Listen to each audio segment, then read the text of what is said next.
Okay, magandang gabi po sa inyong lahat. Ito pong muli si Nes Aguilar, host po dito sa Usapang Kabayan. At ngayong hapon pong ito, ang tatalakayin po natin ay tungkol sa Israel-Philippines bilateral relations. Okay?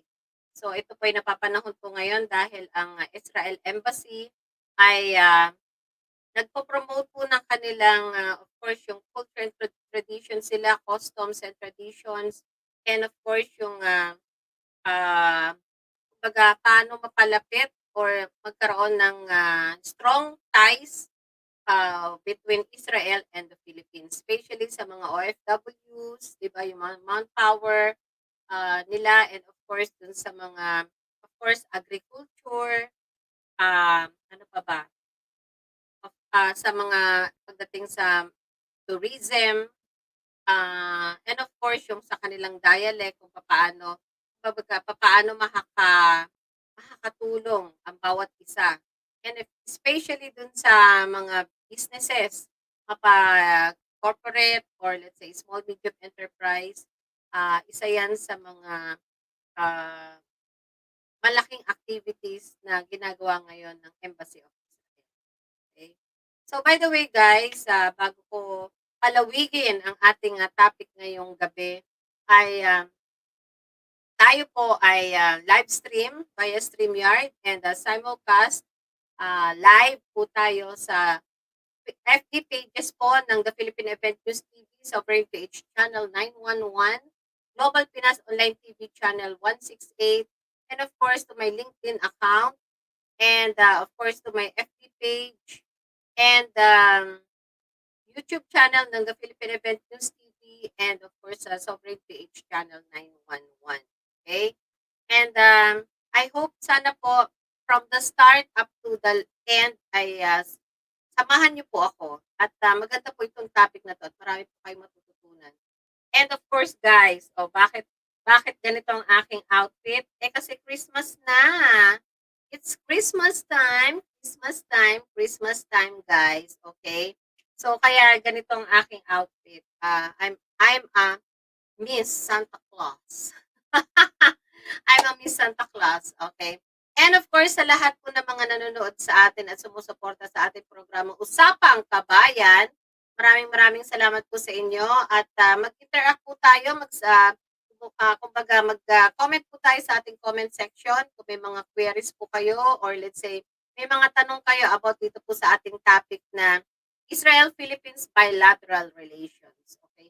Kumbaga papatibayin ng Israel at Pilipinas ang kanilang relation bilang bansa sa bansa, okay? O kaya sa kanilang citizen to citizen ng Pilipinas. Okay? So, before anything else, of course, bago natin pagpatuloy itong topic po natin, sa lahat po ng mga nanonood sa atin ngayon at sa ating mga followers, of course, yung mga loyal followers natin, pwede po kayong send ng inyong suggestions kung ano mga topic ang gusto po natin pag-usapan dito sa ating programang Usapang Kabayan. At willing po kami at na makipag-interact po sa inyo kung anong topic ang gusto po ninyong italakayin. And of course, dun sa mga magsasuggest at mapipili po natin, syempre, makakasama po kayo as our special guest. Okay? Dito sa ating programang Usapang Kabayan. Okay? And you can also send yung inyong mga suggestions, topics, or whatever it is na gusto nyo talakayin dito sa ating programang Usapang Kabayan, dito sa ating FB page, The Philippine Event News TV, and of course dun sa YouTube channel natin, The Philippine Event News TV. And of course dito, kahit dito, pwede kayo mag-comment kung anong topic ang gusto po ninyong talakayin para sa susunod po nating episode yun ay tatalakayin po natin. Okay? And of course, sa lahat po sana ng mga nanonood at followers po natin dito sa Usapang Kabayan, sana po may yung mga hindi pa po nag-subscribe, okay, sa YouTube channel natin, paki-subscribe po, click the notification bell, and of course, follow yung or like yung ating YouTube channel, The Philippine Event News TV and Sovereign PH Channel 911. And click the notification bell para updated po kayo sa lahat ng mga live streaming program po natin. Okay? And of course, sa mga bagong videos na i-upload po natin. And of course, dun sa ating FB pages, please like, follow, and share as well. Di ba po? And para, kapag yun na lang po ang hinihingi po namin tulong sa inyo. Like, follow, and share. Lalong-lalo na dun sa mga magiging top sharer po natin, di ba? Meron po kami special gift this coming December. So, sa lahat po ng top sharer po natin, magbibigay po kami ng special gifts po sa inyo. Okay? So, bago po natin na ipalabas ang ating video about Israel-Philippines bilateral relations, ay talakayin muna natin ano ba ang Israel? Ano ba ang bansang Israel? Sinasabi dito sa aking research is ang Israel at ang mga opisyal nito ay kilala bilang estado ng Israel. Ito ay isang republikang parlamento sa gitnang silangan sa katimugang silangang baybayin ng dagat Mediterranean. Okay? So, ang punong ministro dito ay si Natalie Burnett. Ang capital ng Israel, para sa inyong kaalaman, is Jerusalem. Okay? And of course, yung currency nila ay bagong shekel ng Israel. At ang kanilang pangulo sa ngayon ay si Isaac Herzog. And ang opisyal nilang wika o yung kanilang dialect ay Hebrew. Okay? Hebrew. Okay? So, yan po yung, kumbaga, para meron lang tayong idea ano ba ang Israel. Okay? At sinasabi rin dito, okay, na ang Israel ay meron silang, actually, papakita ko sa inyo ito. Itong bread na to, di ba? Itong bread nila, okay, ito. Ang tawag dito ay chala. Okay, chala. Yan, chala. Okay, ito yung chala. Ito daw ay isang traditional bread that begins Sabbath meals in every observant Jewish home.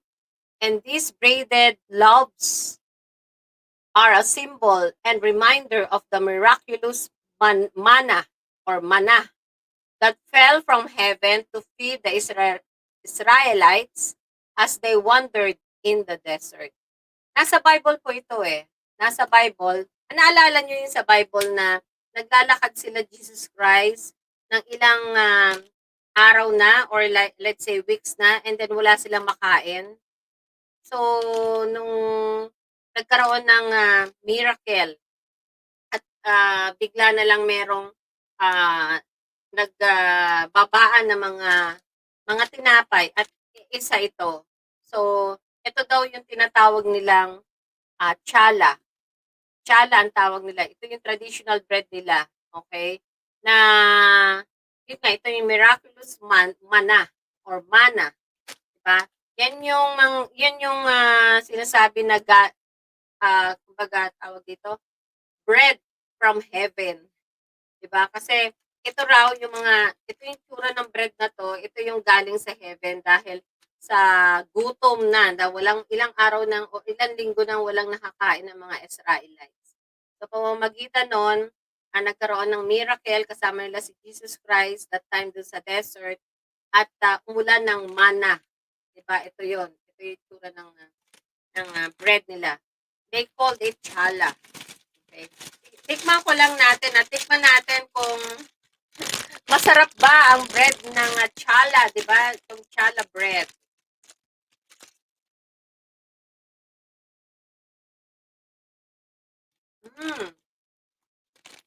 Alam niyo guys, masarap siya kahit walang palaman. Ang tawag dito, maano siya, malasa siya. Saka meron na siyang timpla. Hindi katulad ng ibang bread na kailangan mo panlagyan ng palaman, di ba? Para magkalasa. Pero ito, masarap na siya. Ito pa nga. Let's eat, guys. Let's eat.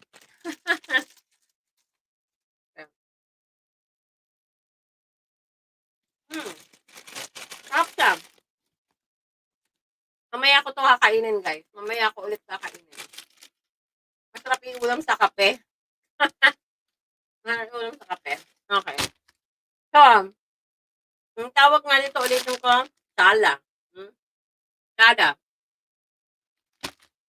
So, sinasabi doon na yung tsala nga, yun yung ginamit na tinapay yun sa Sabbath meals nila. Okay. Nasa Bible yan. At may mga iba pang tanong dito na, do Israelites eat lots of bread? So, base sa akin research, Israelites spend $326 million a year on bread products. And the Credit Information Association or CIA reported that this group said Israelis eat on average of 134 kilograms of bread and grains a year. So ranking 7th in yearly bread and cereal consumption in the Western world. Oh, parang yung bread na to, sa kanila, ito yung parang pinaka-staple food nila. Kumbaga, kung sa atin, mga Pilipino, ito yung rice. Okay? Ito yung rice nila. Okay? So, ngayon, ipapakita ko sa inyo ang video na earlier pa yan na record po namin. And malalaman po ninyo, ano ba yung purpose ng Israel Embassy na magkaroon ng kumbaga close ties or close bilateral between Israel and the Philippines. Okay? So, dyan yung makikita nyo ano-ano yung kanilang gustong maipabot sa atin. At napakaganda ng kanilang offer actually sa bilateral relations between Israel and the Philippines. So, hindi ko na po ito papatagalin. Panoorin na po natin para mas marami po tayo matutunan at malaman po natin ano ba ang offer sa atin ng Israel Embassy. Panoorin po natin, guys. Direct, paki-upload na yung video.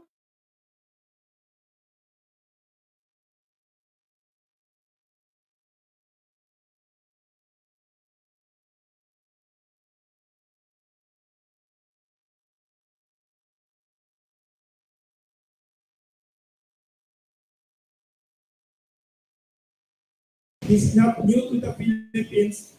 Before some of our media friends were born, for some of you, he was already Deputy Chief of Mission in Manila from the years 1995 to 1998. By the way, Ambassador, Pandesal Forum, just a short introduction, is a non-partisan media forum for media to dialogue with leaders and newsmakers like you. And welcome here to 82-year-old Kamuning Bakery Cafe. This is the first and oldest in this city. We are very privileged to have Ambassador Ilan Flus. He is not only a diplomat, a good diplomat, he has a very unique background also. Before he became a full-time diplomat, he had served in the Israeli Navy for 5 years. So in a country with 7,000 plus islands, I think we in the Philippines could get a lot of advice and tips from our Israeli ambassador here. He graduated from University of Haifa with a degree in psychology and Israel studies, plus an MBA from the University of Derby in England. He joined the Foreign Service in 1994 and since then had served in the diplomatic corps of Israel. He served as Deputy Chief of Mission of the Israel Embassy here in Manila from 1995 to 1998. Those were our economic boom years, sir. Then spokesperson and cultural attaché of the Israeli Embassy in The Hague, Netherlands. Afterwards, he served in various positions like Deputy Chief of Mission of the Embassy in South Africa also helping, being responsible for diplomatic relations also with Namibia, Botswana, Zimbabwe, Lesotho, and Swaziland. He was also counselor of the Israeli mission to the United Nations, then director for policy planning and external relations, later on deputy head of Mashad, then special envoy, bureau of the director general, and eventually, this is very important for the Philippines now, he was deputy head of the economic division of Israel's Ministry of Foreign Affairs. So we are very lucky in the Philippines to have an Israeli diplomat here now at a time when we are recovering our economy and need help from good friends like Israel. He was appointed Israeli ambassador to the Philippines in October, and just this month he presented his credentials to President Duterte this month only. He is married to Gila and has 4 children. Welcome to our special guest ambassador, Ilan Flus. We'd like to invite you to give your opening statement, Ambassador.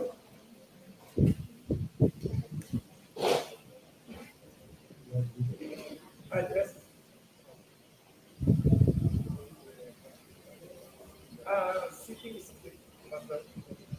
Okay. Good morning. And Morning. a few weeks before the introduction, when I look back,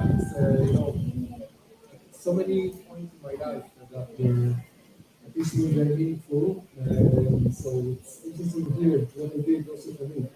And thank you for inviting me and hosting me here at the South Forum. And it is a very famous bakery, which I was briefed about. And it's actually, I have to say, the ambience is amazing. So I understand why you're doing it here. And it is really a pleasure and honor for me to meet all of you. And I want to thank you for coming to meet and to be with me. On a personal level, I would want to say that for me it is so important, as the Israeli ambassador to the Philippines, is really to outreach to the people, to the Filipinos. I'm ambassador, it's fine, it's important. I represent the Israeli government and the state of Israel to the Philippines. But in order to promote relations, you have to understand the Philippines. And to understand, you have to go out, to reach out, and to know. To know reality, to know the people, obviously from the level of secretaries and the leadership of the country, but it is important to reach out to the smallholder farmer in the field or to the teachers. And this is something I want to tell you I put for me on my agenda is to go out. So just 2 days ago, we visited the Sara. We went to the Sara Agricultural University in order to see how is agriculture practiced through the university and the farmers of the area. And I can tell you it was so impressive to see that they have a center which uses Israeli innovation, Israeli drip irrigation systems, greenhouses,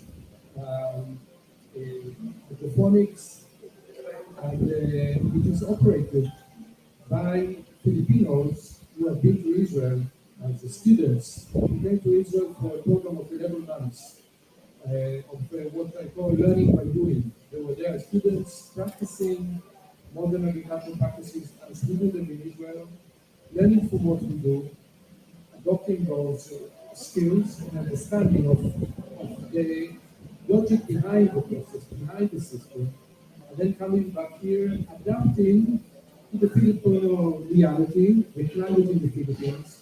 So taking what they have from Israel, using what they have in the Philippines, and together showing you can practice agriculture in a very profitable and environmental way. And it was an impressive visit, and we are going to partner with the university there in continuing to do their extension, to transfer more and to introduce more technologies, and to work with them and through the university as a together outreach to the communities and to the farmers of the area. So I just wanted to share with you an impression, an event which took just last Monday, because for me this is my mission and my goal as Israeli ambassador to the Philippines. Israel is the hub of innovation. Israel is the hub, the global hub of technology, the high tech, and I believe, and my vision is to see Israel and the Philippines partnering on those issues of innovation, technologies, and working together to introduce, to adjust, and to develop the relevant technologies which can benefit the development process here in the Philippines. This is my goal, this is my vision, and this is what we are going to work in the coming few years, long-term planning, not just incidental events, but really to have a proper working program.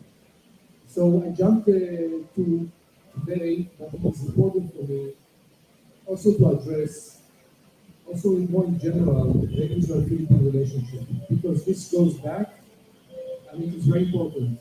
I mean, you saw my name. My name is Sidam Plus. People ask me what is Plus. And there are two options. You can say Plus, which is close to Pelus, which in Arabic, in North Africa, it means money. Fluss in German, means a flow of water, a river. So I always say, and you know, in Israel we have Jews coming from Europe, the Ashkenazi Jews. You have Jews coming from North Africa, from the Middle East, from the Arabic-speaking country. And it's a country of immigrants. And I always say that if we mix them together, at least in my case, so having a river of money is really something very positive. But as you can understand, my name comes from a German origin, and my family obviously is from Europe. And we have obviously a history with the Holocaust, losing members of the family during the Holocaust in Germany, in Auschwitz, in Poland, which is a tragedy which happened to the Jewish nation, as you know, during the Second World War, during the Holocaust. And I'm bringing this up not only because of my personal emotional story, and this is really something which my family is very much still aware of, and people in Israel are very much aware of, but this is also a history which also connects the Jewish people to the Philippines. Because in 1938, during the time of President Quezon, the Philippines gave safe haven to 1,300 Jews. And this is something that we have to remember. Because not many countries then opened the borders and allowed the Jewish refugees to enter. This is why so many Jews were killed in Europe. They couldn't escape. The Philippines gave safe haven, and this is something which is very, very important for us to remember. It is a value of reaching out and helping people in need. It's a value that we have to keep commemorating in the way. Later on, in 1947, when the state of Israel was recognized in a vote in the United Nations, the Philippines was actually the only Asian country that supported the establishment of the state of Israel, of the modern state of Israel as the homeland of the Jews. And this is again, states are established by the United Nations, recognized by the United Nations. So this was a very important vote for us. And it's something that we remember, because this is our homeland, Israel, and the Philippines actually helped us establish the state of Israel.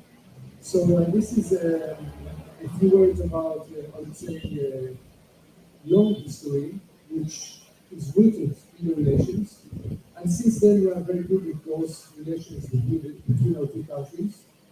There is another point in history, which is not a long history ago, which was a really an important visit. President Duterte, who visited Israel 3 years ago, and this was a very strong message from the president on the level of leadership, but also going down to the business community and to the academia and other parts of society. It was a message of an interest to expand the relations and to deepen them even more.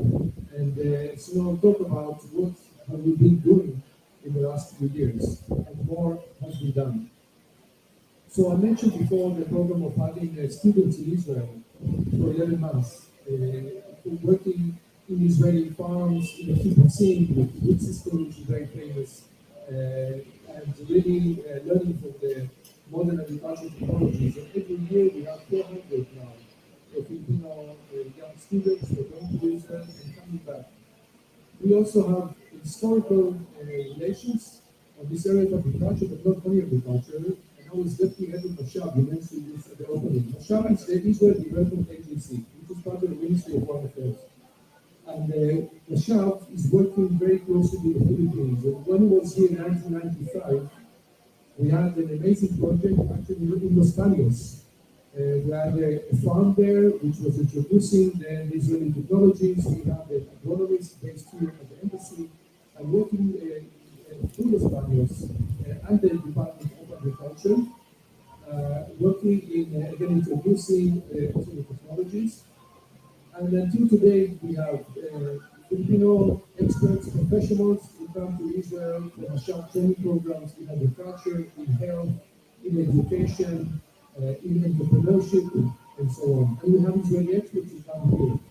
So these are just, and I think this is very important because this is when you address the people, the individuals, and you make a difference for their livelihood and the standard of living of people. It is not coming, and which is also important. We know that Israel shares its technical expertise, technical assistance. We like to work with the people. Since the visit of President Duterte, we opened a trade and commercial office in the Philippines just about a year ago with an Israeli diplomat coming from the Ministry of Economy, and his work and his responsibility is really to have closer business-to-business ties and to really work on a daily basis connecting between companies. And this is extremely important because we are ourselves, we're diplomats, we're government officials, we sign agreements, we reach out, we do the preparatory work, but at the end of the day, you need the private sector to benefit. When you introduce companies to each other, they see the benefit of working together, and the benefit for companies is making money at the end of the day, or bringing money to the owners of the stocks. So they have to make money, but at the end, making money, then they will stay longer. And then, so I believe that we have to work more on the private sector, and this is the vision and the goal of the trade office. We also opened in the Philippines a year ago a defense office. We have an attaché of the Israeli Ministry of Defense in order to work even closer on defense and security related issues, including technologies and different levels of cooperation. And this is something which is, I think, very important and contributes to safety and security of the Philippines and also, obviously also of Israel. We just met yesterday the Secretary of the PILG, Arnold. We met yesterday a very good meeting. I met Secretary of Defense 2 weeks ago. So really things are moving really rapidly, and it is impressive. We are now facing a pandemic. The COVID-19 is a global challenge, global issue. I was, at least on my personal level, in the Deputy of the Economic Division in the Ministry of Foreign Affairs in Jerusalem. I was actually also representative of the Ministry of Foreign Affairs to the National Task Force of the Israeli government dealing with COVID-19. In that capacity, I was working with all other ministries, obviously Ministry of Health, Ministry of Defense, Ministry of Transportation, Airlines, all the relevant ministries and professionals in the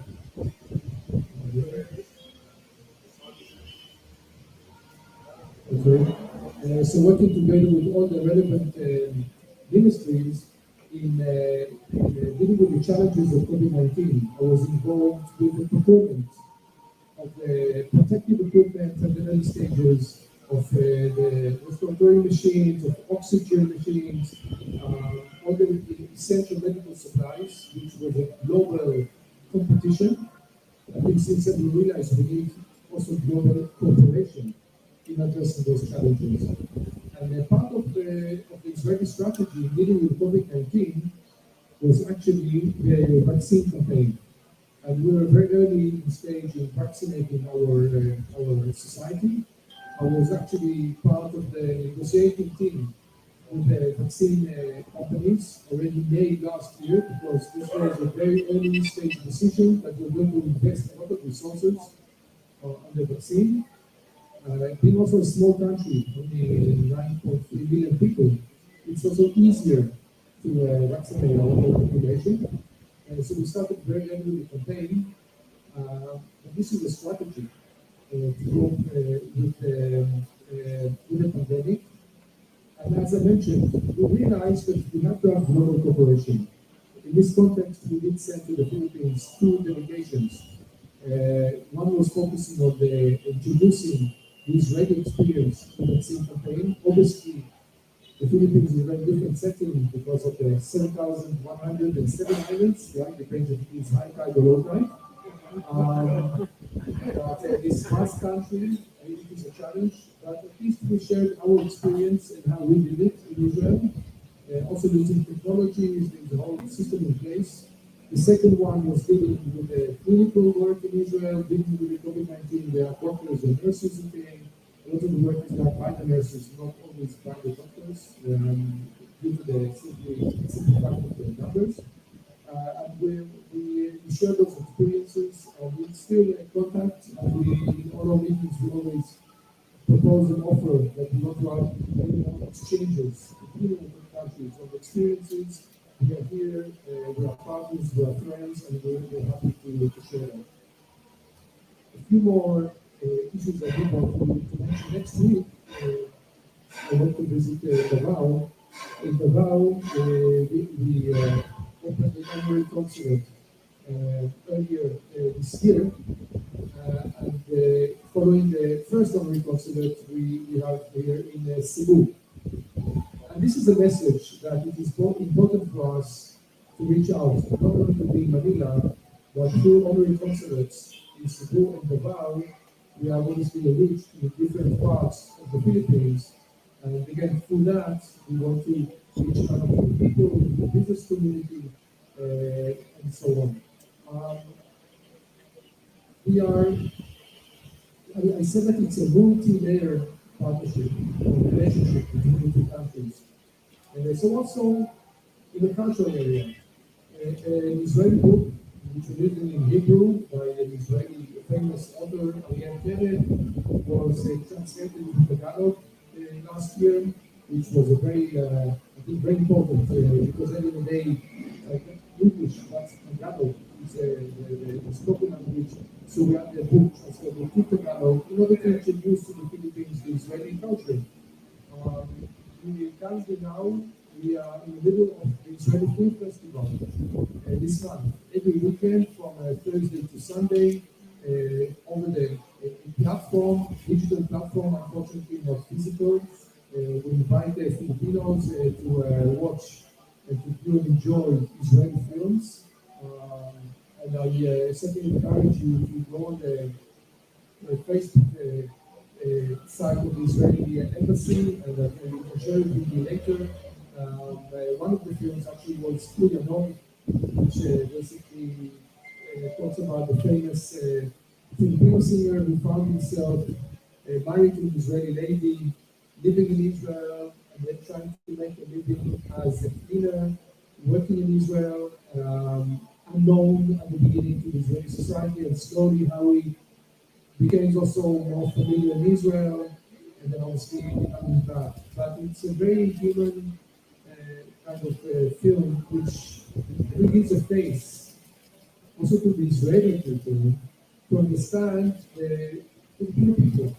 Because as you know, I talked about here about Filipino the movie, but we have close to 30,000 Filipino caregivers living in Israel.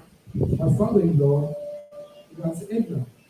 And she basically, without her, it is not going to be miserable.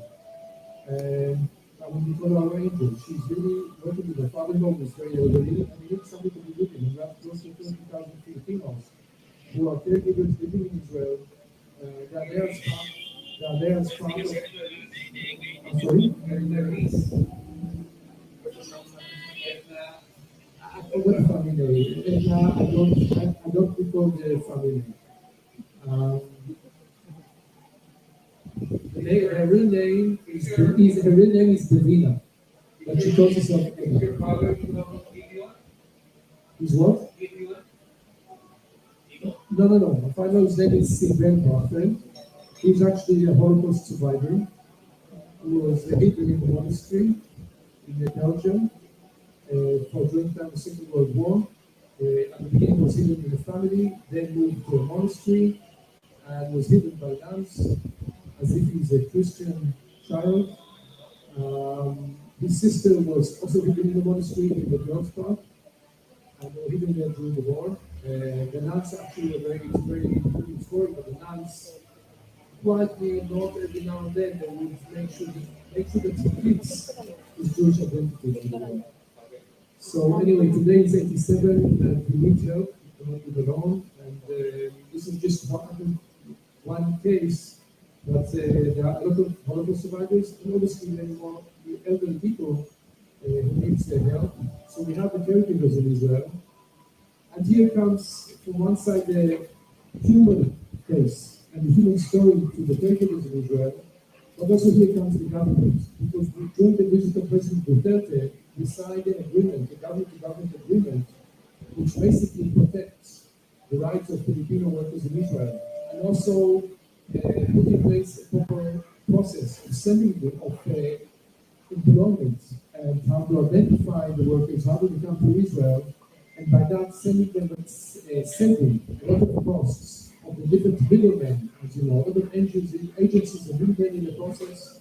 So now it is direct contracting through the government, directly to the families in Israel. This has been implemented for the last 3 months, extremely successful, and I can tell you that from the Israeli authorities' point of view, also according to legislation, all Filipinos in Israel, the rights are protected, they get the medical insurance, they get the pension fund, all the rights are protected, including the days off they can take.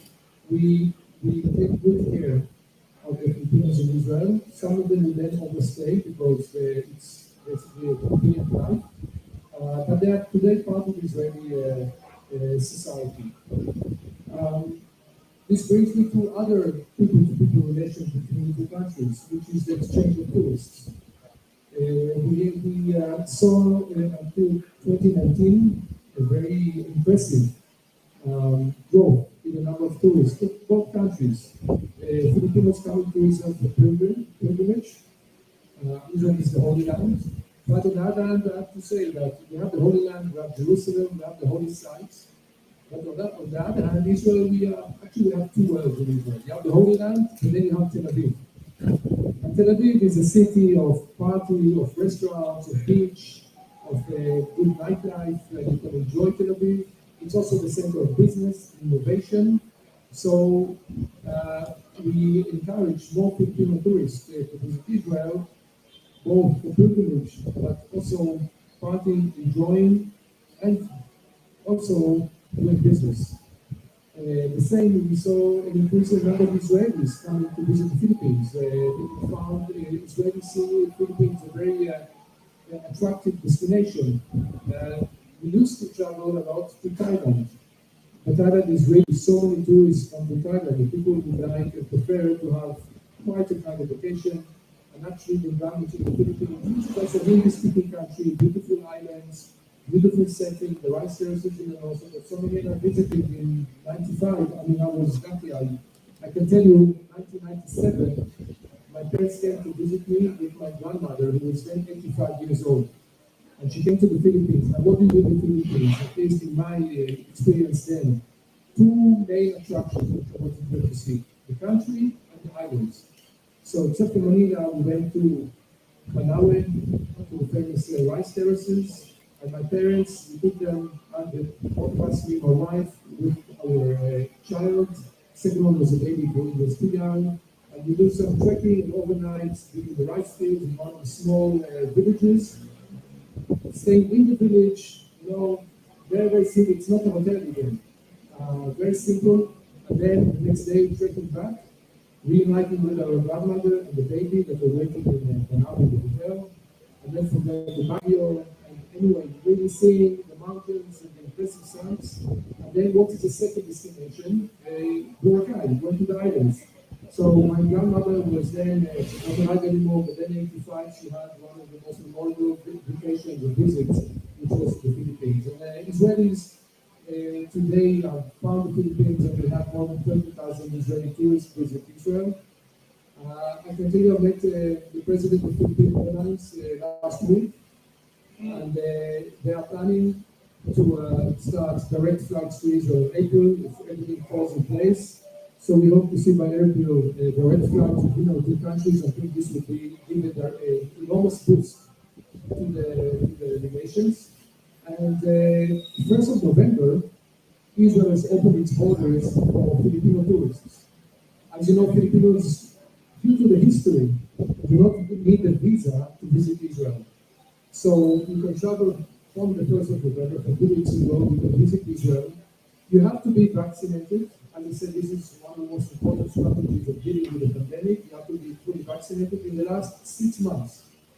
After 6 months, we feel that the vaccination is not enough, and this is why we introduced Israel already the booster campaign more than 2 months ago. This was the strategy of dealing with the Delta virus. So if you are vaccinated, you do the testing obviously, and you are negative to COVID-19, you can visit Israel, enter the country, and we also hope that soon, and we're very optimistic, we're seeing what's happening here in the Philippines, and the numbers are going down, and slowly the economy is opening up, which I'm very happy. We saw the last quarter 7.1% growth, and we really look forward to see the Philippine economy and the life of the Philippines improving again.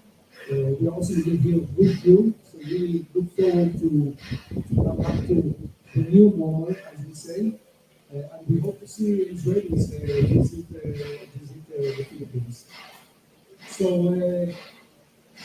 I think this last, talking about the tourism and the possible exchange of visits, maybe one last point, because we're going to have a visit, I would say an important visit to Israel towards the end of November and December. As you know, the Miss Universe competition is placed in Eilat, in the southern city of Israel on the Red Sea, which is a beautiful destination. You can do diving there. We met just 2 weeks ago Miss Patricia Gomez, the Miss Universe Philippines, and we wished her, first of all, be back, and we really hope that she will win the contest and be Miss Universe. I really hope so. So we met her 2 weeks ago, and we did all the briefing explanation about also the differences between the cultures. I mean, going to Israel, we have to understand it's from Asia, different culture, different kind of food, different setting. So we have a discussion about Israeli delegations, and obviously we look forward to a visit, and we hope. I'm sure, but I also hope and pray that you will also win the contest. Finally, it's not directly on the Israel-Philippine relations, but I really wanted to mention this because I think it's an important global issue. Because we talk about the pandemic as a global issue, and we're talking also about climate change as a global issue. And I can tell you that in Israel, we're taking climate change very seriously. So we also want to introduce addressing climate change challenges in our Moshav development programs here. I can tell you that the Ministry of Foreign Affairs in Israel, in Jerusalem, just yesterday, our minister has inaugurated on the roof of the ministry solar panels, which basically are going to sell to the grid. It's the first ministry in Israel which introduced solar panels on its roof to produce electricity. It is part of the whole government effort, but I'm proud that the Ministry of Foreign Affairs is leading this effort. We also introduced the Green Ministry of Foreign Affairs, and we're also making the embassy here, a green embassy, trying to find ways and technologies to save costs of energy, so that it's a whole very complicated process. But I just wanted to share this with you because we just had the COP26 in Glasgow, which ended just last week, and we really hope that we can work together as a global community in addressing a not less important global challenge, and we are here to work with you, and working with, and seeing also, I want to go back to the issue I mentioned before, which is the issue of innovation and technology. Because in Israel, what we have more than 1,200 startups in what we call climate tech. So we have the high tech, we have the water, we have climate tech. So we have a lot of technologies which are being developed or have been developed already, which are relevant for addressing the challenge of climate change, and we would be happy and interested to cooperate with the Philippines, and this brings me to the wider climate document vision, which is really have relations expand to the issue of innovation and technology, to share with the Philippines our experience and also our strategy, how we promote innovation in Israel, because I believe in the Philippines is great potential for innovation. Very skilled, a lot of universities, education is an important issue. So we're looking forward to working with you, introduce our experience, how we did it, and then hopefully working together in promoting even more the innovation and technologies in the Philippines. So I think I gave a much longer opening statement than was planned, but I apologize for that. It was important for me to share with you my vision, my feelings for the country, and maybe my final words is you said this when you opened this forum. I'm a diplomatic by Kabayan. This is the way I feel. When I landed here the beginning of October, and then I said that to the president when I addressed him on the 20th of October when I presented my credentials. I said that I'm honored and happy to be back here again as an Israeli diplomat, this time as the Israeli ambassador. I feel very much at home here. I feel very comfortable, and it's great to see again. I remember the Philippines and the Filipino people being so open, warm, friendly, and I still feel the same thing. So it is really great to be back here. I look forward to working with all of you in promoting the relations between the countries, and more than that, touching and making the human relationship between the people. Thank you very much. Thank you very much, Ambassador Ilan Cruz, for very interesting, very comprehensive opening statement about very good bilateral ties. What did the president tell you when you said you were here before? Was he happy? Surprised? Yes, he was brief. But he also responded to that, and he welcomed me back. And he did suggest that I go out again and visit not only the same places, but more places. I left 1998, 23 years ago, so things have developed since then. So he did recommend that I go and visit again more sites in the Philippines, and obviously uh, fulfill my duties and my interest in promoting the relations, and he certainly was very, very positive and happy about it. Thank you very much. Very interesting talk by Ambassador Ilan Cruz. I'd like to welcome our media guests to ask some questions. There was a question, Professor Nestor Portelo of Manila Bulletin and Tempo. Can you ask your question? Yeah, hi. You give a very energizing introduction.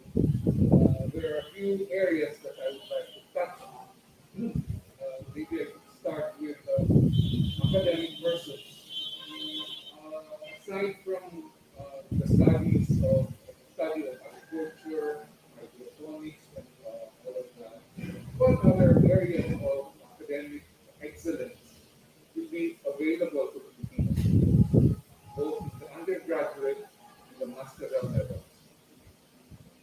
Very interesting. He's asking, aside from agriculture, academic exchanges, what other areas of academic or university exchanges are possible between Israel and the Philippines. Thank you, Professor Nestor Cortez. Okay. Um, I can tell you, I met before coming here, I visited one of the big universities in Israel, the Kabayan University, and we are entering into discussions with them on collaboration. Just now, this morning, I sent an email to the head of the innovation lab, the director of the innovation lab in the Tel Aviv University, which is one of the biggest universities in Israel. Uh, because what we would like to do, Tel Aviv University, what we would like to do is an exchange, or I'd say partnership between innovation centers and labs in Israel and in the Philippines, and to get students working together. Because in Israel, students are encouraged to start thinking innovatively and being entrepreneurs. As students, we come and then we help them develop new ideas. So we have those kind of labs or incubators in the universities, and what we are trying to do is to create partnerships and get students to work on this thing together. So these are just two examples. One third issue which we are now thinking about is the Holocaust. Holocaust Day, there's the United Nations Holocaust Day on the 27th of January. What we would like to see, and we are now in the process of discussions, also with the German embassy, is to have some kind of an educational program in the Philippines regarding the Holocaust. The highlight should be some kind of an event on the UN Holocaust Day, which is on the 27th of January. So this is just a few issues that we're looking at. About, okay, when I go to the visa issue, there, Filipinos have this privilege of entering Israel with no visa. Exactly how does this go? I mean, I remember when we went to Israel in the 90s, um, we had to submit some forms, some papers. So, was that exactly it? Non-visa thing? What is the procedure now? One of the issues then, long time ago, was the challenge of Filipinos who came in as tourists and then stayed there as undocumented workers. So this was a challenge. I think today also both countries, this is 30 years ago, and both countries are in a different situation. It is much easier. Again, you have to, when you enter, you have to show that you have a booking in a hotel. I mean, it has to be clear that you're coming in as a legitimate tourist, because one the challenge of workers are coming not only from the Philippines, from many countries. Unfortunately, not unfortunately, but fortunately enough, Israel is a country which is a member of the OECD, developed economy, and we need overseas workers for specific sectors, but it has to be done in the right way, but we are very attractive, especially in the region. So this is, but I'm not aware of any difficulties as you are presenting that. I'm aware of what we had in the 90s because I was dealing with it, but I believe today it's totally different reality, totally different situation. Even I will tell you, the Ministry of Tourism has an office here in the embassy, and the person is employed directly by the Ministry of Tourism to promote tourism between the countries. We speak with the travel agents for now. In about 2 hours' time, I'm going to address a seminar to promote tourism, agro-tourism, the seminar with the vow with two operators from the vow. So tourism is an important element, and it's working very nicely. Thank you very much, Professor Nestor Cordero. There's a question here from Ms. Barbara May Nakanay. She's asking here, she's over there, Ambassador. This is the first time we're doing this live, so I think that's important to microphone. Ms. Barbara May Nakanay asked this question from Gulf News. Has anyone documented the fate of the 1,300 European Jews who were given refuge here in the Philippines in the 1930s and 40s? Please kindly give some details. What happened to them afterwards? There's a documentary which you can Google. I think you can see it on definitely on. You just Google your facts. You do. I forgot the name. Um, okay, someone will give you the name. But anyway, there was a documentary of about 20 minutes about the Jews, which was produced. And there's another film, Kevin James, which is a Hollywood movie. Um, there are some documents, but before coming here, part of my discussions with this university, Kabayan University, was proposing to them to do an academic research. So it's something that we are looking now. However, the Jews came from Europe. Most of them have immigrated after the Second World War. Obviously, they lived here during the Second World War, and they were part of the Death March and the whole historical events which took place here. They were part of the community here.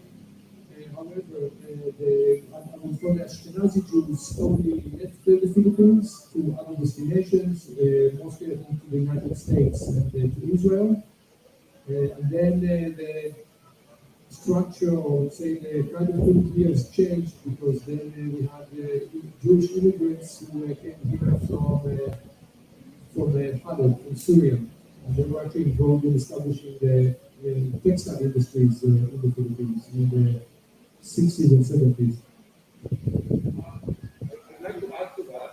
There was a documentary film produced locally in the Philippines that interviewed five survivors from Europe who were welcomed to the Philippines, and they're still alive. They're located in different parts of the world, most actually in the Philippines.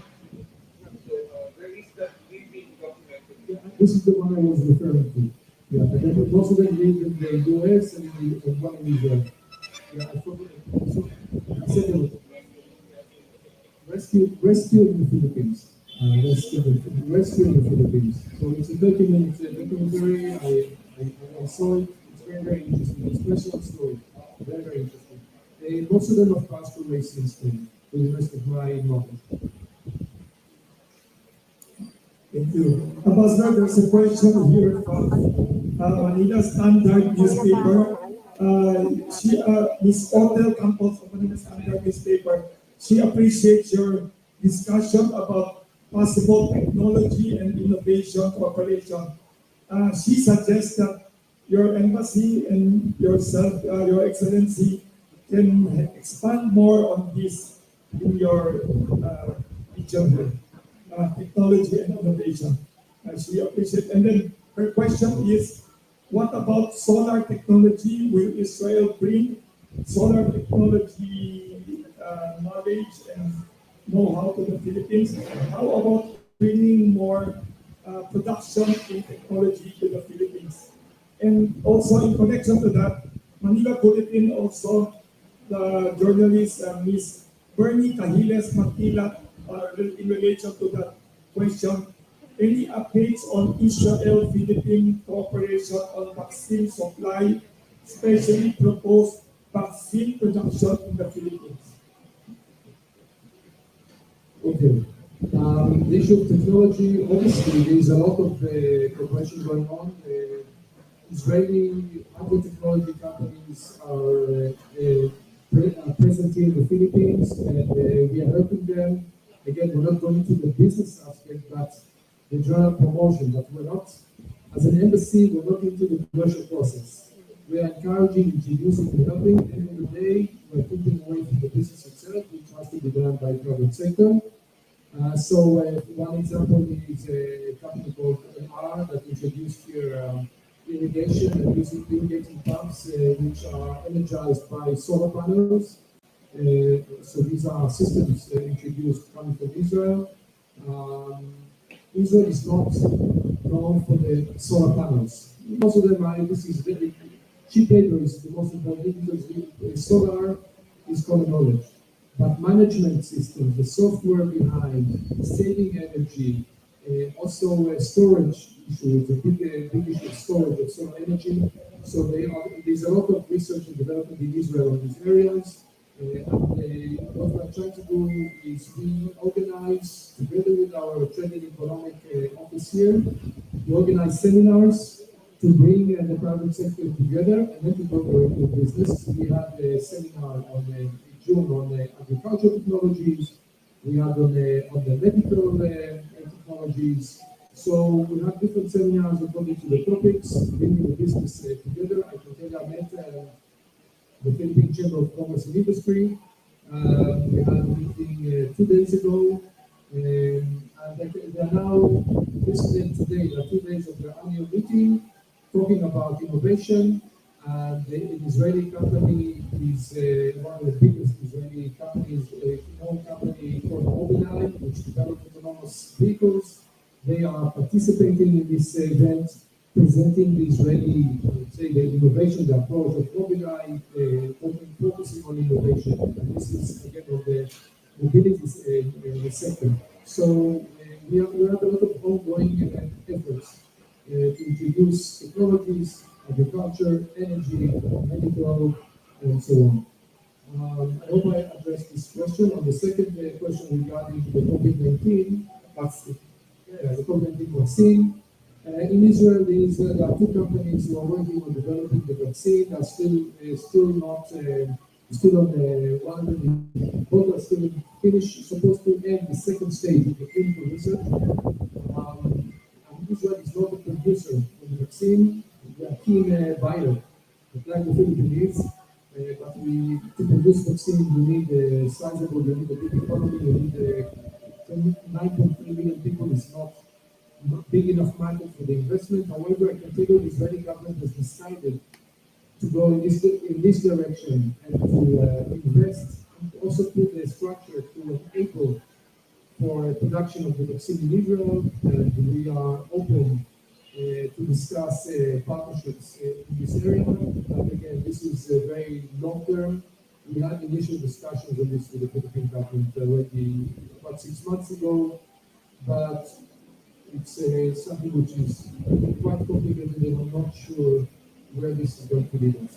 But we know there's an Israeli company which is entering the production in the Philippines, not only on the vaccines, but on other COVID-19 technologies. And this Israeli company is actually going to manufacture here in the Philippines. I cannot go into the specific details, but there is interest, and it is happening. Thank you very much, Ambassador. That's also the question of Business World newspaper journalist Miss Alisa Tan. I'll just read her question, which you answered now.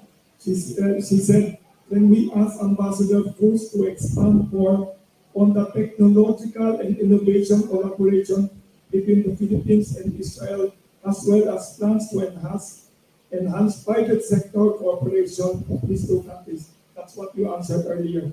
So many of the journalists are very interested in what you just said about technology, because your country is, I think, world champion in technology. It's called Startup Nation.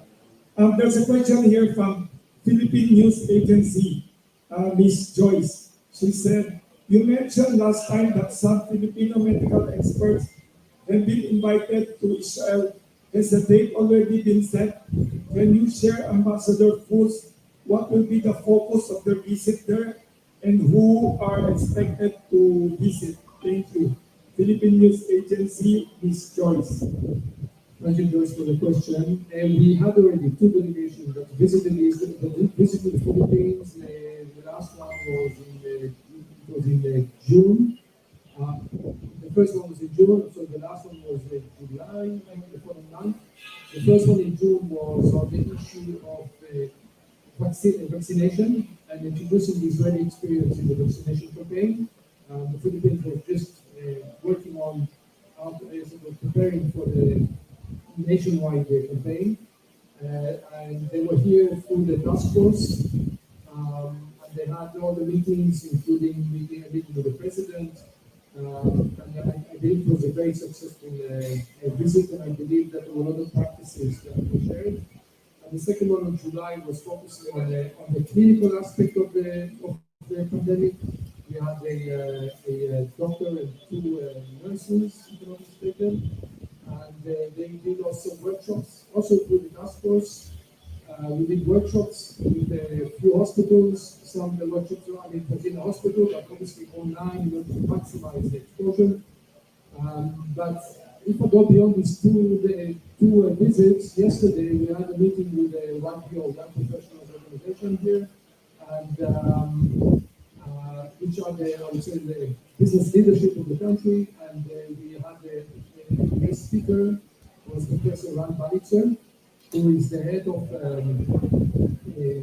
innovation and digital health in Khalid, which is the biggest HMO in Israel, and he shared with them the, I would say, the Israeli approach to dealing with COVID-19, focusing on innovation and technologies. And one example is using digital and using data in analyzing and understanding the trend in the hospitals and by that addressing the product, but also going down to the personal level of understanding the symptoms of a patient with COVID-19, and you can predict in a relatively safe prediction what is going to be the prognosis for this person or what he would need. So you're getting before what we call preventive measures or preventive medicine. This is used now today by all hospitals in Israel. So collecting data, analyzing when we understood how the pandemic behaves through the big data we have, you can already predict. And through prediction, you can already you give the right medical care to the patient. So this is just an example that I shared this experience just yesterday afternoon, and I mentioned in many visits I have here that we're happy to share even more of our experiences. This is our job and this is our moral responsibility. Whenever we have knowledge and information, the goal is Israel is living in the vaccine. It's a small country, and from that aspect, we can share a lot of the experiences because we started also very early with vaccine. So a lot of the research is done in Israel and it's shared in the global community. And we're happy to share this and to learn from others, obviously, because we are in constant contact with many, many countries. Thank you very much, Ambassador Fus. There's a question here from Manila Times newspaper journalist Miss Bernadette E. Tamayo.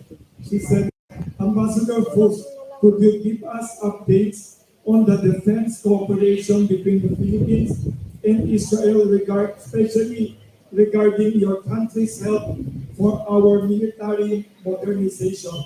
You mentioned that for the first time in history, last year, Israel sent defense attaché to Manila. Any updates on this? Thank you. From Bernadette Tamayo of Manila Times.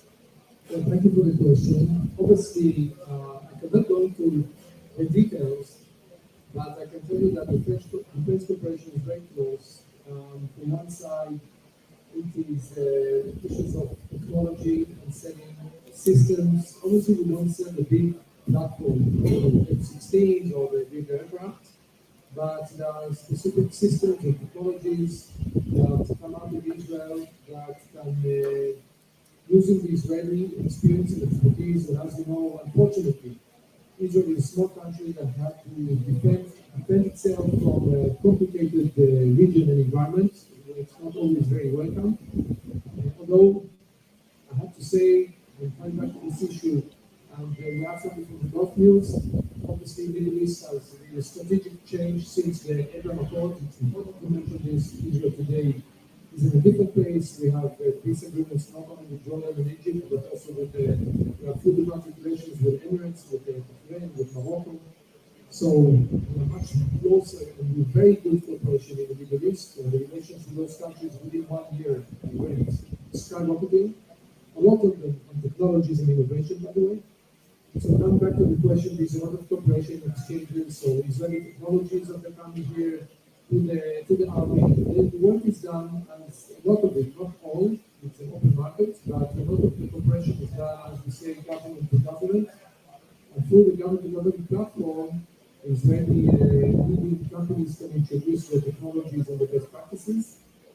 And then obviously there are also the official exchanges and visits according to the needs. And I have to say that I think it's important because it contributes again to peace and to the safety and security of both the Filipino people and the Israelis. Thank you very much, Ambassador Fus and Bernadette Tamayo of Manila Times. This question from Philippine News Agency is similar to what was asked earlier about Filipino medical experts visiting Israel. There's another question from Ms. Cristina Gonzalez of she's asking, is this the first time in Israel history for your country to host the very famous Miss Universe from Christine Gonzalez of Today Online? The answer is yes. This is the first time we hope this contest to the best of my knowledge. And yes, So that this this is, is to the best knowledge, the first time we host different global events. The Europe region is not global, it's more for Europe and others, so which is song contest. We have different international meetings for Israel. But to the best of my knowledge, this is was the first one. The Israeli Ministry of Israel is very much involved. I see today all of my colleagues, Israeli ambassadors in other countries, also sort of congratulating and their representatives from their countries. And we all, each one of us, obviously, just for myself here, I feel identified with the Philippines, and I hope that we'll see the Miss Universe Philippines sort of lead and win in this country. thank you very much, Ambassador. There's a question here.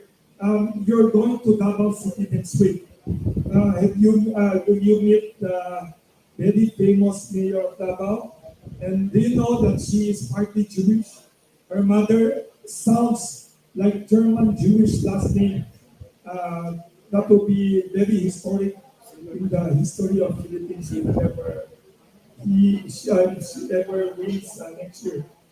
Your comment about her and her heritage.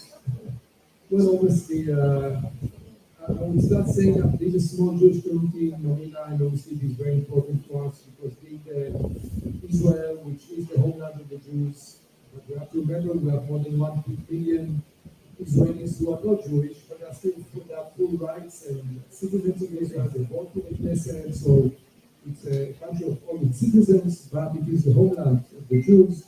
And we are very closely connected to Jewish communities abroad and also here in the Philippines. Obviously, I'm aware of the Jewish heritage of Sara, but I'm not going, in this meeting here to talk about Filipino politics.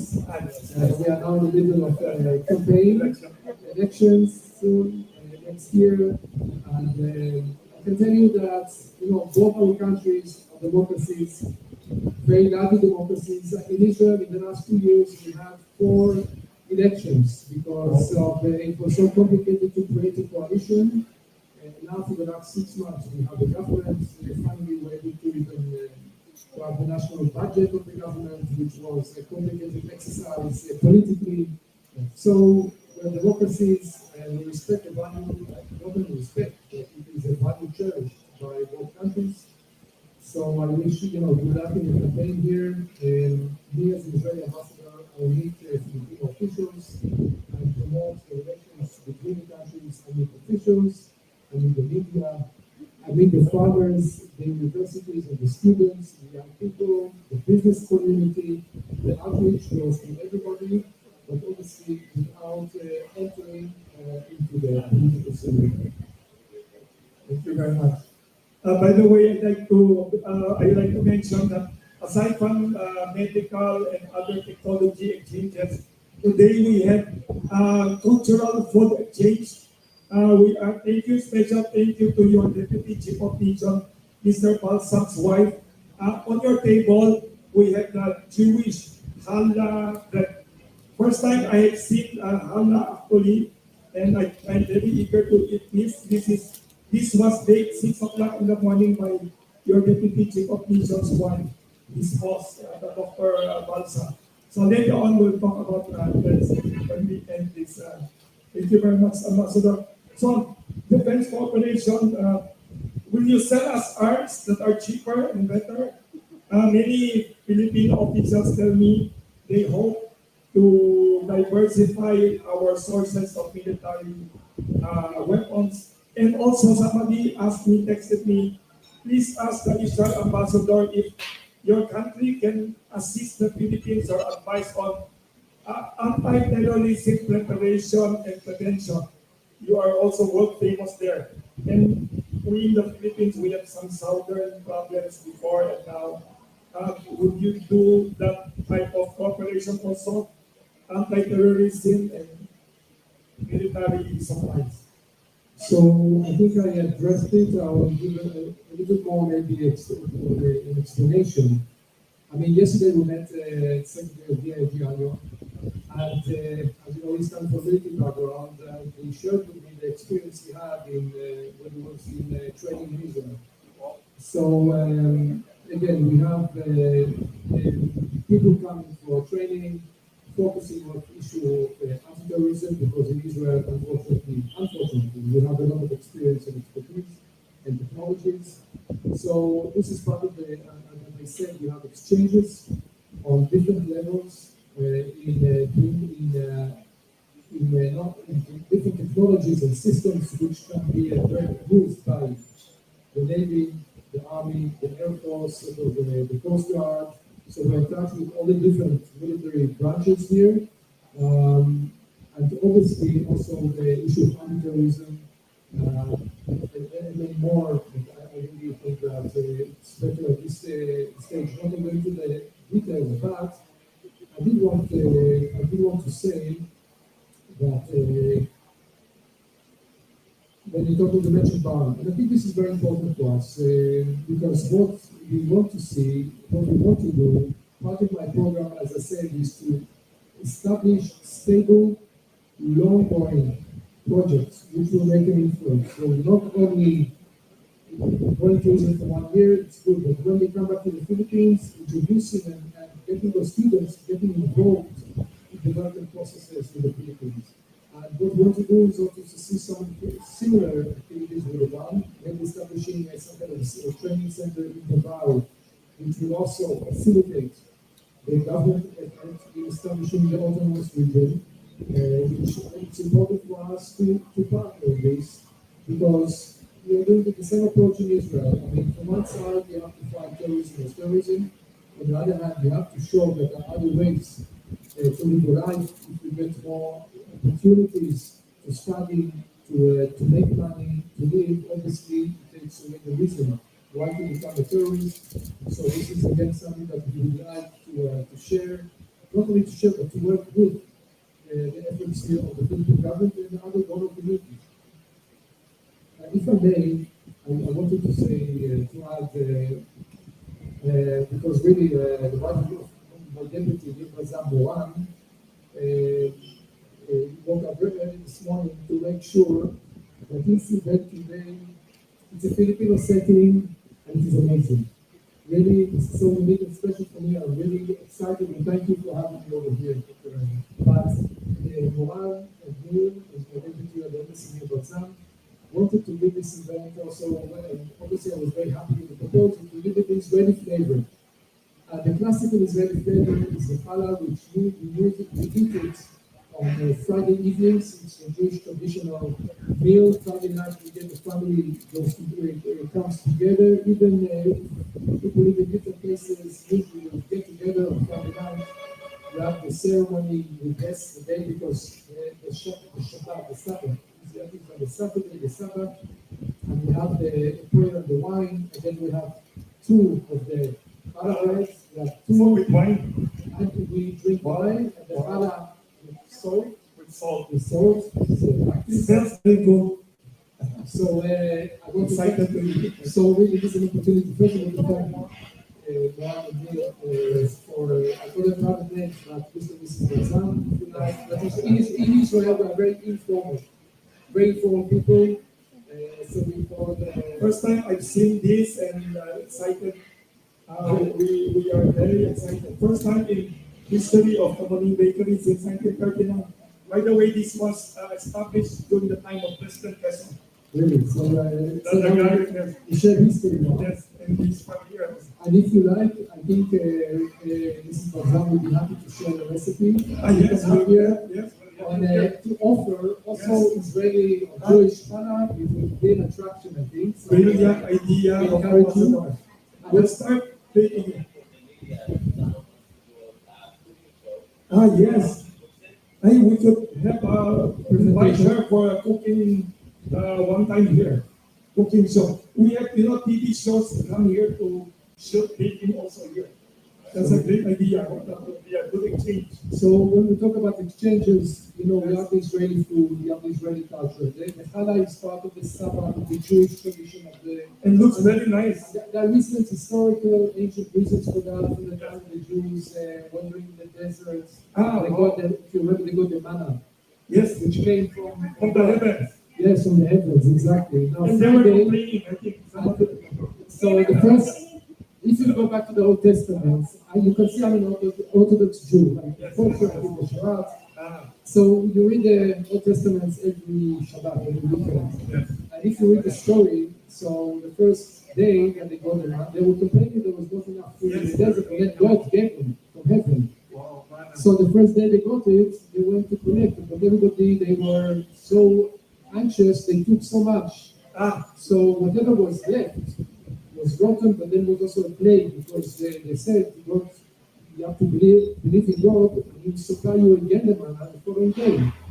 However, Friday mornings, they will have, since Saturday is a day of rest, you're not allowed to work, you could not go out, and there was no manna on Saturday morning.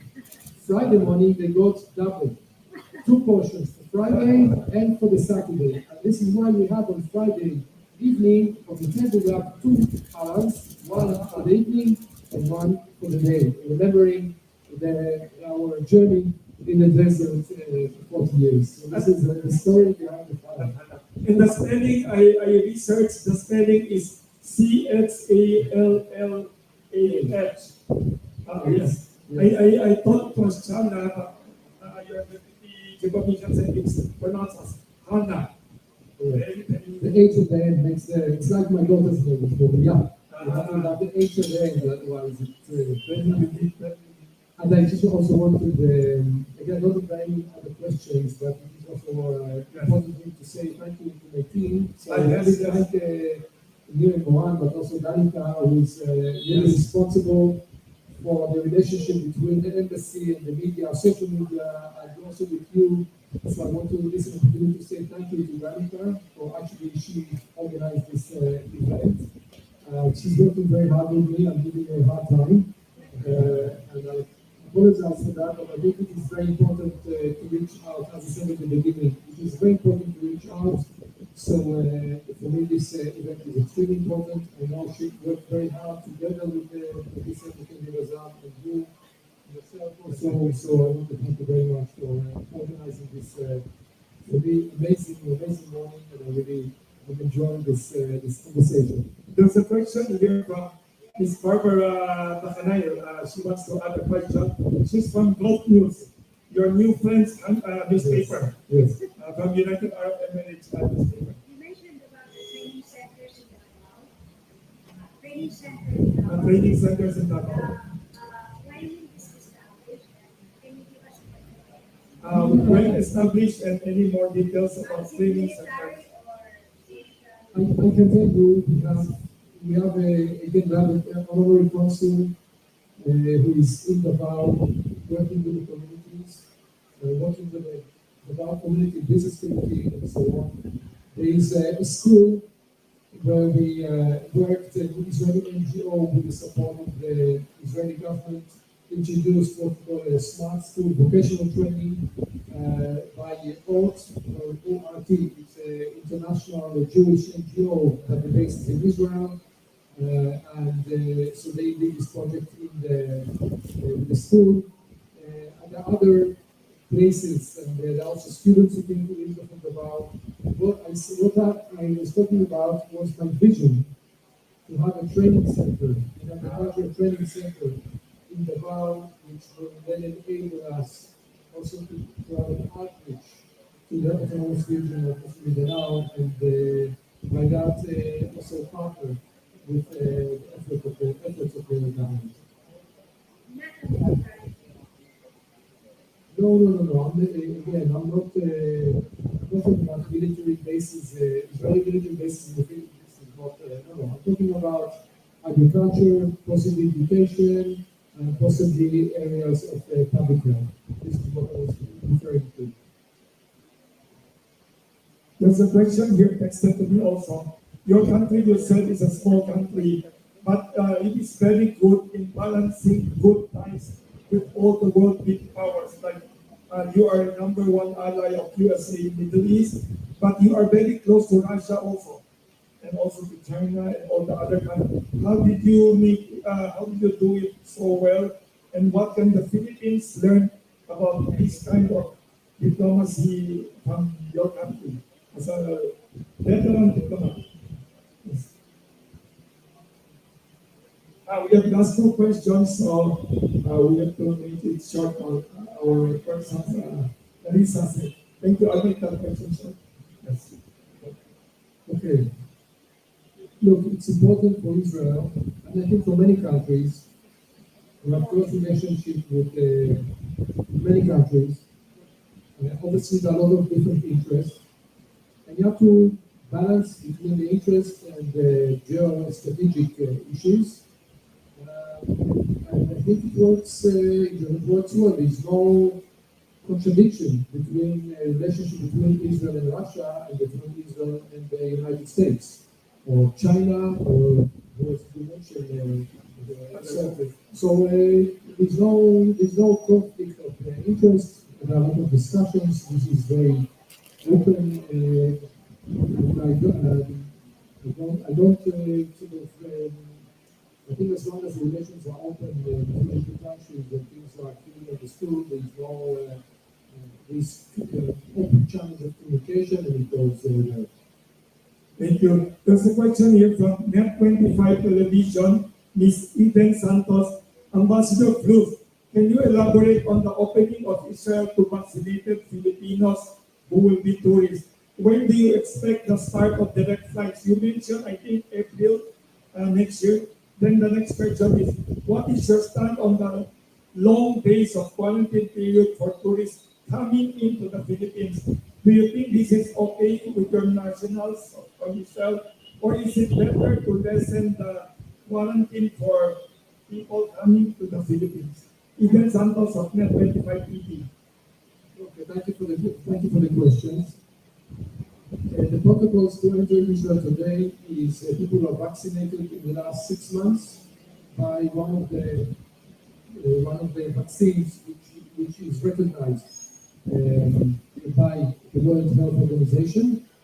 That it has to be the last 6 months, together with a negative test, PCR test. This is what you need. You have to fill out a medical form and sort of all kinds of questions that you have to answer, but basically it is quite simple, done online.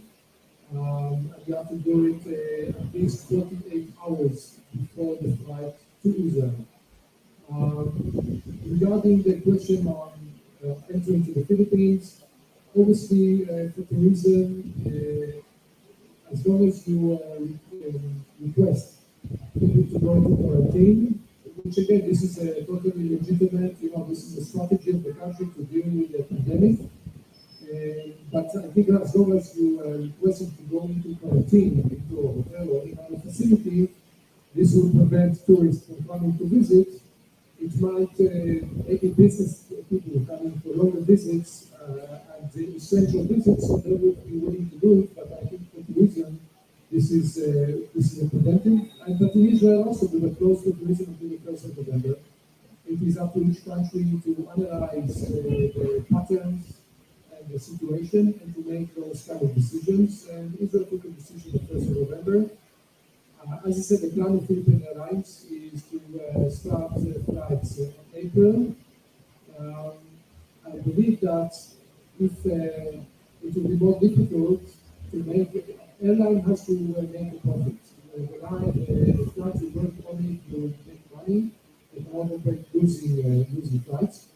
Um, if the Philippines in April will still be closed to tourists, the Philippine Airlines, I guess, will have to make a decision if the number of expected tourists and travelers will be big enough and will bring a profit or not. It is up to the decision. Until April, we still have some time. We really hope, at least I can say that obviously, that we hope that the trend, which is now, we can see the trend now of improvement of the situation, and we do hope that in a certain point of time, there will be a decision to open for tourists, but we'll have to wait and see. Thank you, Ambassador. There's a question here from Jeff Tumbado here of Bulgar, the very famous tabloid. As Ambassador Foods, what are his thoughts on how the Philippine government's response was to COVID-19 pandemic? How do you assess our Philippine government response to COVID-19 from Jeff Tumbado of Bulgar? Thank you, Jeff, for the question. I mentioned today in my previous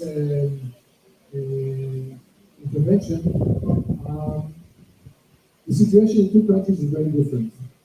Israel is a small country, it is very digitalized. For us, the remote communities are, there are roads that are connected. It's a small country, and only 9.3 million citizens. We have very well established HMOs with community clinics in almost every town and village. We have a clinic and it is connected. So this is our situation in Israel, and being able to buy the amount of vaccines for a small population and be negotiated quite early time was very easy, I would say. And it's not only about vaccines, it's the entire governmental effort. And in the Philippines, you have different settings. So in Israel, families are smaller. So you don't usually have like 3 or 4 generations in one small house. We don't have so many islands and remote communities, which logistically it's very complicated. So there are so many differences that it's difficult for me, and I'm not going to give a judge or to give an opinion on the European. I know that when our experts were here, they had very good discussions. We met local experts, and they were good experts. These discussions were professional, and it was a good exchange.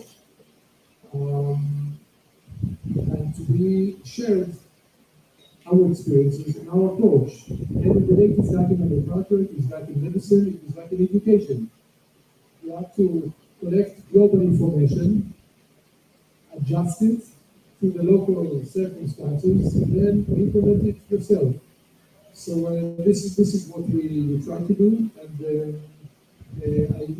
again I can see what's happening today in the Philippines. Gradually, it's opening up.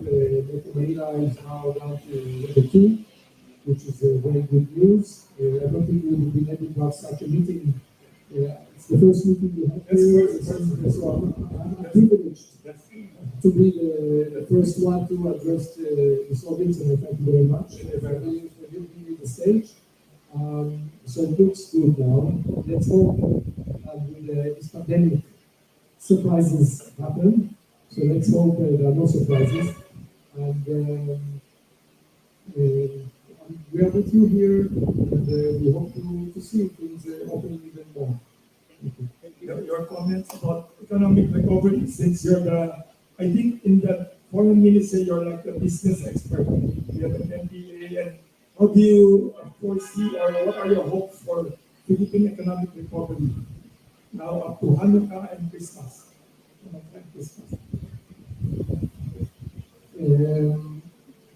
It looks, from the analysis I read here, and I met some of the analysis companies here doing economic analysis, and again, there are specific challenges that have to be addressed in the country.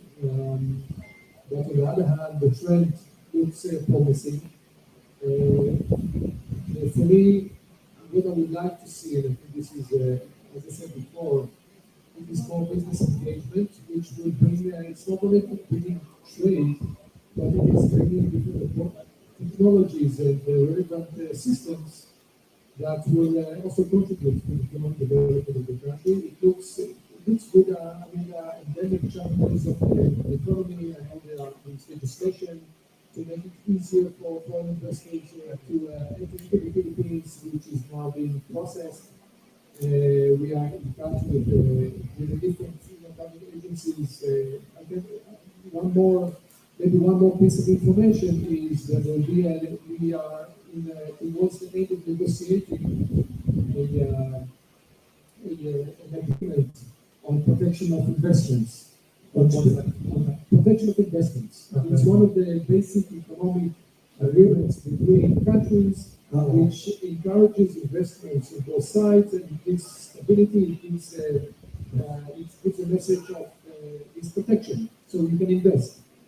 But this is very important when you want to have the foundations which then will encourage the private sector to come. So we are towards the end of those negotiations. There will be a team from the Ministry of Finance and Department of Finance with BOI visiting Israel very soon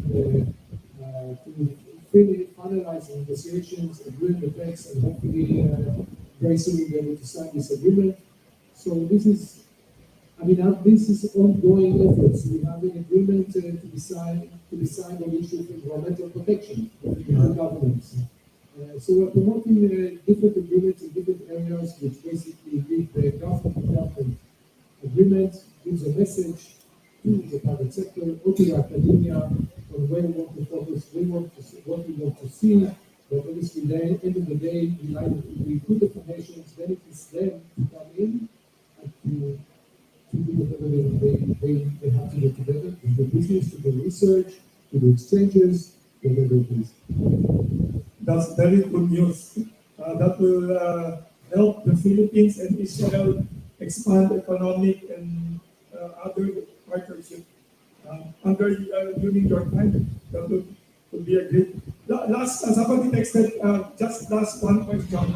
3 places in Israel you recommend for Filipino tourists. A lot of Filipinos want to go to Israel as a tourist.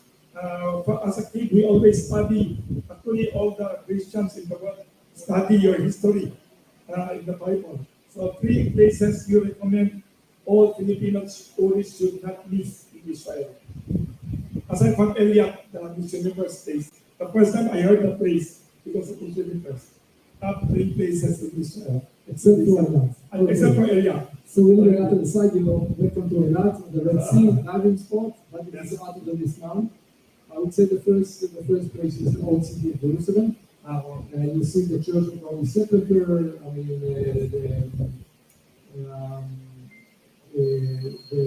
where he had the last meal. I mean, all the different important churches within the old city.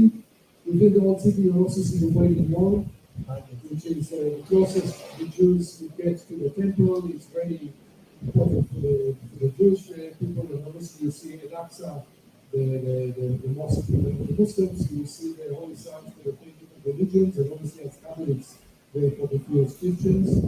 The second place I would say is Tel Aviv, where you can have fun, good restaurants, good food, good beach, shopping. No Filipinos like Israelis love shopping, so you buy souvenirs in the old city of Jerusalem, and you buy some clothes and gadgets in Tel Aviv. So this is the second destination. What we will tell you, Jerusalem and Tel Aviv are the most important ones for me. The third destination, what does my deputy recommend? I have to say, Ambassador, that I really love the area where you live. Oh, word. Okay. It's actually In between, yes. Where's I live in Bethshemesh. Bethshemesh is a small town, sort of somewhere in between Tel Aviv and Jerusalem. I live down south. I mean, between Tel Aviv and Jerusalem, the journey, if no traffic, up to 1 hour. With traffic, God knows. It's like however, in the area where I live, we have just opposite my house, the hills, leading towards the monastery, the called Benjamin Monastery. It's the Judean hills, the famous Judean hills that the Jews, tribe of Judea, used to live. Mountain, low mountains, olive trees, growing wheat in the fields, and olive trees on the mountainside, so olive oil and vineyards. So you find there olive oil, very good wine. You produce wine also? We produce amazing Wow, wine. you sell. The Israelis are big consumers of wine. Wow. It's something we should Is discuss. it for more? The next one. Yes. We bring wine. Yes, wine. Wow. I did not know you have wine. Yes, I can tell you 40 years ago, wine in Israel was like sweet wine used for ceremonies. Since then, today, we have very good boutique wineries.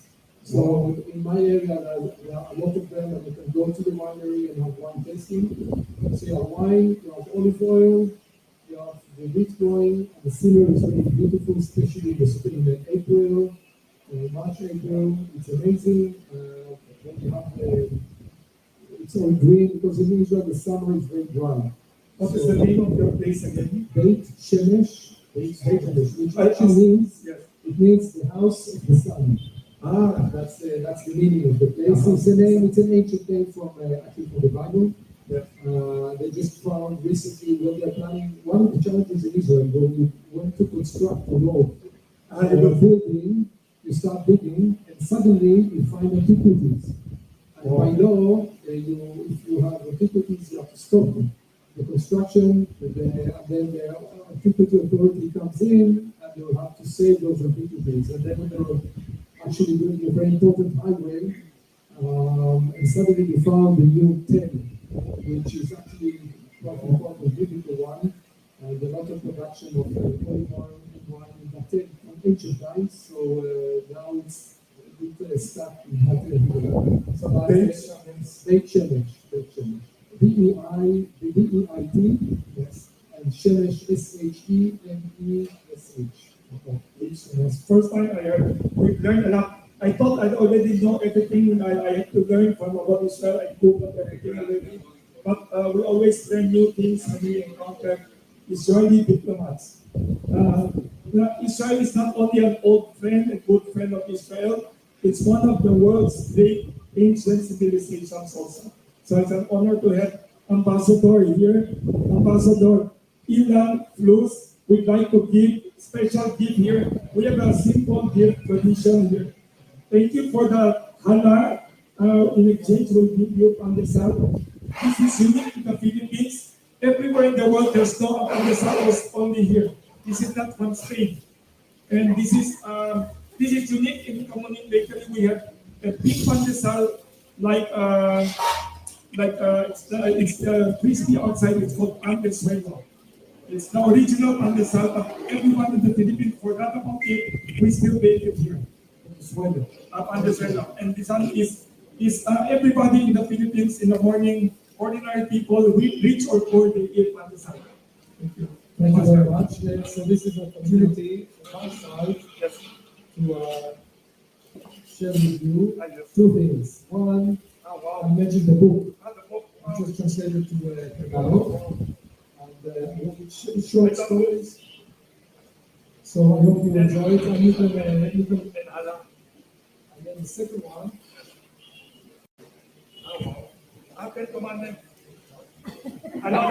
This is almost. This is the hopeless by an Israeli artist called Emmanuel, and this is a home blessing, from Jerusalem. So you can have it on the walls here. Very nice. Well, I mean, here. And this Sara. Ambassador, can you hold the side? So our bakers will be happy.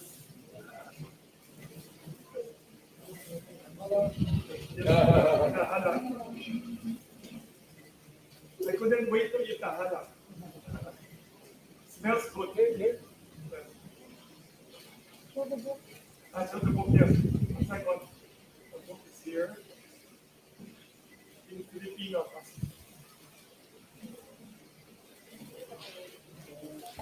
What is it about?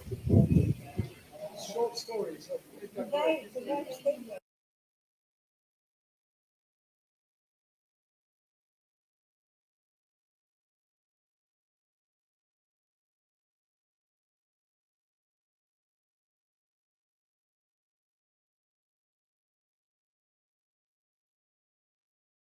And an orange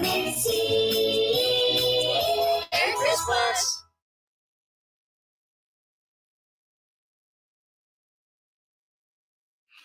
Hello,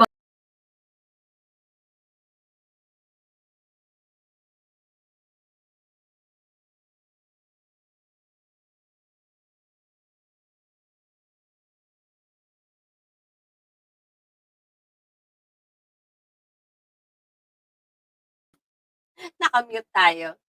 Okay guys, so napakinggan nyo yung Philippine or Israel-Philippines bilateral relations. Okay? So, doon diniscuss, to summarize everything, i-discuss doon yung open door policy with President Manuel Quezon that time. Diba? And of course, yung about sa agriculture, um, Israel Agency for International Development Cooperation, Filipinos in various fields were trained in Israel to further enhance their skills in the areas of agriculture, public, and of course, health entrepreneurship, innovation, among others. And of course, the trade and economy, defense, honorary consulates, innovation and technology, cultural and economic cooperation, tourism, OFW in Israel, and of course, the Miss Universe. And the guest there is no other than Mr. or Ambassador of Israel to the Philippines is Ilan Luz. Okay? So guys, dito natin nakita na Israel is strengthening yung ties with the Philippines. Especially dun sa kanilang technology innovation. Okay? So, maganda yung programa or activity or even the project ng Israel para sa ating bansa. So, especially dun sa mga companies or big corporation and especially the SMEs, di ba? So, malaking pagkakataon na po yan sa inyo na magkaroon ng tie-up with the Embassy of Israel. Especially yung kanilang innovation and technology. Okay? So, by bringing more Israeli innovations and technology to the Philippines. Okay, guys? So, isa pa, they are also opening their tourism. Okay? Yung tourism. So, kumbaga, both ways yan. Both ways. The Philippines and Israel to the Philippines. So, anyway, by the way, guys, medyo mahaba na ito. It's almost 2 hours na nakain yung ating yung oras ng programang ito. So, by next week, this coming Saturday, okay, by next week, we will be having another topic, another interesting topic na pwede po nating pag-usapan, okay, ating pag-uusapan, another interesting topic po ito. So, I hope sana po ay tawag dito, I hope sana po palagi po kayong manood, okay, manood at tumutok dito sa ating programa Usapang Kabayan at palagi po namin kayong bibigyan ng magagandang topic na kapupulutan po ninyo ng aral. Hindi lang aral, inyo pong matututunan. Okay? So, I hope sana po lahat po kayo ay makapag-interact po sana sa atin. Mas maganda sana kung nag-interact o nag-question po ang lahat ng ating mga viewers dito sa ating programa Usapang Kabayan. Okay? So, hanggang dito na lang po at ako po ay nagpapasalamat muli sa inyo, sa lahat ng ating viewers, sa lahat ng ating nanonood na walang sawa na sumusuporta sa ating programang Usapang Kabayan. At kung meron po kayo, ulitin ko, kung meron po kayo mga topic na gusto po ninyong talakayin dito sa ating programang Usapang Kabayan, ay huwag po kayo mag-atubili. Mag-write lang po kayo dito sa ating comment section, okay? Kung anong topic ang gusto po ninyong talakayin para sa susunod po nating episode, ito po ay ating i-discuss, okay? And of course, pwede rin po ninyong i-comment yan dun sa ating comment section ng FB page ng The Philippine Event News TV o di kaya naman po dun sa comment section ng The Philippine Event News TV na in our YouTube channel. Okay? So, by the way, ang programa Usapang Kabayan ay co-produced ng The Philippine Event News TV at Global Pinas Live TV Channel 168 with a digital partner of Sovereign PH Channel 911. Okay? And sa lahat po ng mga, muli ako nagpapasalamat sa lahat po ng mga viewers natin, ating mga tagapakinig, na walang sawa pong sumusubaybay at sumusuporta sa ating programang Usapang Kabayan. At sa susunod pong Sabado, okay, tayo po magkita-kitang muli. And good morning nights to all of you guys. Good morning to all of you, Luzon, Visayas, Mindanao. And of course, sa abroad, alam ko naman po mapapanood din po ito sa abroad, itong ating programa. Kahit na po hindi na po ito live, ito po ay recorded sa ating YouTube channel, The Philippine Event News TV, and even dun sa pages po ng ating FB pages at digital partners. Okay? So, I hope sana po wag po kayong magsasawang sumuporta sa aking programang Usapang Kabayan. At muli, maraming salamat po sa inyo lahat at happy weekend po sa inyo lahat. Happy weekend. And good morning to all of you. Good morning to all of you. And God bless to all of you guys. And please stay safe. Maging, kumbaga, ingatan po natin ang ating sarili. Mahirap po kasi magkasakit, di ba po? And I hope magkita-kita po tayong muli sa susunod pong Sabado, guys. Sa susunod pong Sabado. And sana po palagi po niyo akong suportahan. Yun lamang po, guys. And thank you and God bless. Bye!